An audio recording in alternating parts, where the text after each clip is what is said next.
Election होने के बाद मैं अपने वर्कर्स के साथ बिलमुशाफा मुलाकात नहीं कर सका, तो उनका शुक्रिया अदा करना था। उसी सिलसिले में आज यहाँ पे ये कन्वेंशन, एक तरीके का वर्कर्स मीटिंग रखी गई थी, और जिसमें पूरी कंस्टिट्यूंसी की तीनों तहसीलों के मुख्तलिफ इलाकों से वर्कर्स यहाँ पे आए, और मुझे बड़ा इत्मीनान है कि इंतहाई पुरजोश साथी यहाँ पे जमा थे।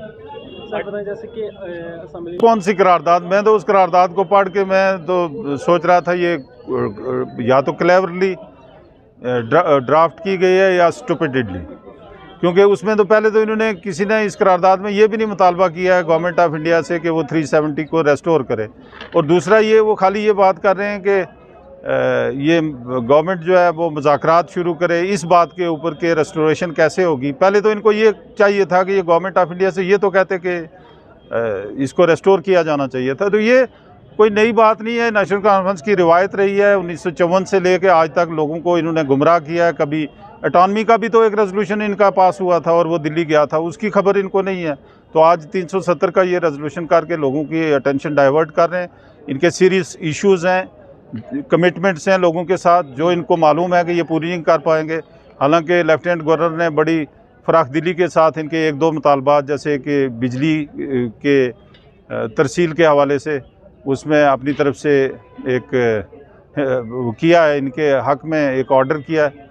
तो इनको उन चीज़ों के ऊपर फोकस करना चाहिए, और ये ब्लेम गेम और आपस में दोनों पार्टीज़ एक दूसरे से सबकत लेने के चक्कर में ये लोगों को गुमराह करने का एक तरीका है। मैं तो ये समझता हूँ, हो सकता है उमर अब्दुल्ला ने रूहुल्लाह से ये ख़त लिखवाया हो कि आप पब्लिक ओपिनियन इसके ऊपर बिल्डअप करो, चूँकि वो जम्मू कश्मीर की असम्बली के डोमेन में है, तो वो इस रिजर्वेशन के साथ छेड़छाड़ करने के लिए, माहौल पैदा करने के लिए वो ख़त लिखवाया गया। लोगों से क्या है, ये तो मैंने जैसा कि कहा है कि इनका शुक्रिया अदा करने के लिए ये मीटिंग बुलाई गई थी।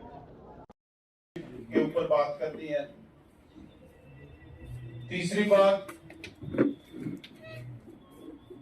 डेमोक्रेटिक प्रोसेस में जो सबसे छोटी इकाई होती है वो सबसे ज्यादा अहम होती है, क्योंकि असल ताकत वही है। पंचायतों के इलेक्शन आपके सामने है, उसके लिए हमें आज से तैयारी करनी है। 2-3 साल पहले ये कहा जी, हमारे बहुत सारे साथी जो थे वो आपके साथ चलते रहे, लेकिन वो कहते थे कि अंडरग्राउंड है, और अंडरग्राउंड की वजह पता नहीं आपको मालूम है या नहीं। वो वजह ये थी कि उनको कहीं ना कहीं उनको ये एक लालच दी गई होती थी कि जी ये 100-150 वोट हम आपको दिलवाएंगे उसमें सरपंची के इलेक्शन में, तो आज असेंबली के इलेक्शन में ये 400 आप हमें दे दो। तो वो अपने उस 100-150 के चक्कर में अंडरग्राउंड रहे हैं, और अब आपके पास मौका हुआ है कि जब वो अंडरग्राउंड है तो उनके ऊपर मिट्टी फेरनी है आपने इस इलेक्शन ये गलती है, ताकि वो हमेशा के लिए अंडरग्राउंड हो जाए। उनको आइडेंटिफाई करने का एक बहुत बड़ा टाइम आ गया आपके साथ। ये बात मैं आपसे करना चाह रहा था। और चौथी बात कि हम इलेक्शन आ गए,